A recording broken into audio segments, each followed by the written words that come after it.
Wednesday evening சந்தைக்கு போகிறதுக்காக ready ஆகிட்டு பூவெல்லாம் வச்சுட்டு இருந்தேன். சாமிக்கும் பூ வேணும்னு சொல்லி இந்த பூ தான் வேணும்னு அவங்க அப்பா கிட்ட கேட்டுட்டு இருந்தாங்க. அவங்க அப்பா வேறு கலர் பூ பிடிங்கி தரேன்டான்னு சொன்னாங்க. ஆனால் அதை ஏற்றுக்காமல் இதுதான் வேணும்னு வாங்கி பூ வச்சுட்டு 3 பேர் சந்தைக்கு கிளம்பிட்டோம். லாஸ்ட் வீக் வாங்கிட்டு வந்த இந்த காயிலே கொஞ்சம் இருந்துச்சு. சரி கொஞ்சமாக மட்டும் வாங்கிக்கலான்ட்டு போயிட்டு வெங்காயம் தக்காளியுமே வீட்டில் காலியாக இருந்துச்சு. அதனால் அது கூடயே வெங்காயம் தக்காளி கீரை எல்லாம் வாங்கிட்டு வரும்போது சிக்கனும் வாங்கிட்டு வீட்டுக்கு வந்தாச்சு. வீட்டில் கருவேப்பில் தீர்ந்துருச்சு. பக்கத்தில் ரொம்ப ஃப்ரெஷ்ஷான கருவேப்பில் இருக்கும். அதை ஒடிச்சிட்டு மேலே வந்துட்டு காஃபி குடிச்சிட்டு ஸ்நாக்ஸ்லாம் சாப்பிட்டுட்டு வாங்கிட்டு வந்திருந்த சிக்கன் கிரேவியாக செஞ்சு அது கூட இட்லியும் வச்சுட்டு டின்னருக்கு சிக்கன் கிரேவி இட்லியும் சாப்பிட்டாச்சு.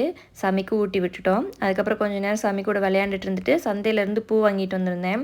பூ வைக்கிறத மறந்துடுவேன். ஆனால் பூ வாங்குறத மட்டும் கரெக்டாக ஞாபகம் வச்சு வாங்கிட்டு வந்துடுவேன். அப்படியும் நான் வாங்கலைனாலும் ஹஸ்பண்ட் வாங்கிட்டு வர வச்சுருவாங்க. பூ கட்டுறது யாருக்கெல்லாம் பிடிக்கும்னு சொல்லுங்கள். எனக்கு ரொம்பவே பிடிக்கும். சாமியுமே இப்போல்லாம் வந்து பூ கட்டுறேன் இருக்காங்க. என்னோடய வீடியோஸ் பிடிச்சிருந்துச்சுன்னா லைக் அண்ட் சப்ஸ்கிரைப் பண்ணுங்கள். பாய்.